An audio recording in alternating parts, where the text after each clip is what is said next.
Everyone assembled. In fact, we've just gone out to get ourselves a coffee in the break there, Garry, and it is a full-blown nip fest. A caravan of nipsies. It is. They've just sort of wandered in. Everywhere. Just a vagabond sort of gathering, but we did see... I got buddied by a timekeeper. I did. I said, hang on, mate. And he goes, g'day, buddy. That's a bit familiar. Well, a little familiar on your birthday. But we did see the great man, Chadwick Corns. Hey, we did. And just looking, what's he rolling with? He's got a sort of three-quarter beard sort of happening. You walked straight past him. I didn't recognise him. He had one of the old Andy Cap style. Andy Cap and a full beard purple. And a sort of almost army fatigue top sort of rolling with him. And I slapped him on the guts, as you do. Yeah, how you going? It was like granite. Oh, no. What is it? What a rig. He's rigged up. I think he tweeted during the week that he was actually driving from Adelaide with his old man. The old man's there too, the giant, so don't worry, they're here to watch the power. Well, certainly Chadwick is. I don't think Big Graham's ever been overly enamoured with Port Adelaide. Apart from the fact his two sons have been two of their greats. That's it. He's open in saying that, Purple. Yep. That's the end of his involvement. Got no time for him outside of that. David Koch is an excited man. Hello, Kochy. I'm very excited. You haven't heard craft like that on the radio before, have you? Just so smooth. That's it. I'm in the presence of such professional greatness. You are. He's flustered, Koch. I like that. Happy birthday, big fella. Thank you very much. I'd like a Port Adelaide win for you tonight. Yeah, good. I think is it the Herald Sun? The only expert that tipped us was Kiss of Death. Yep. He tries to find the loser. Exactly right.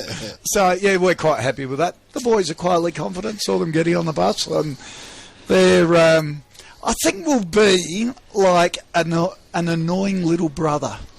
Just take them on and keep coming back. And, look, you never know what they're going to do. The only problem is the little brother often gets the big clip from the big brother, and eventually one too many stays there. And then he comes back. Oh, you of little faith! No, I'm like Garry. I'd love to see a great contest tonight. I think we will get one. It's an incredible feel-good story this year, the way it's panned out. But I think one thing that's been lost in it all is the Adelaide Crows have always treated Port Adelaide like the the distant cousin over there. Yep. And all of a sudden, you're the bigwig in town, and they're struggling. They're under the pump. And we see that sits very uncomfortably with us too. yeah, I can see that's eating away. Yeah. I love it, by the way. I know you get close as you possibly can with your professional life, allowing you to with the players and their parents. But who's your favourite? Parent. Oh no, maybe no. We have got great parents. Chris Ebert and Maddie Broadbent's mum Jane, they are just classics. It's a great parent group that really look after their boys. But Jane and Chris have a cleaning business in Adelaide called Neat and Tidy Down Under, and it goes great guns. It's just fabulous.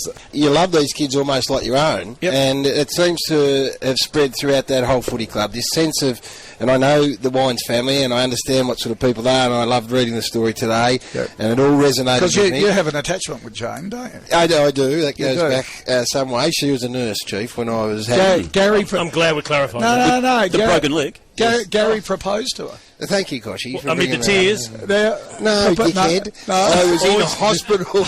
Yeah, but you're still crying at that stage, weren't you? No, I'd stopped by then. I did.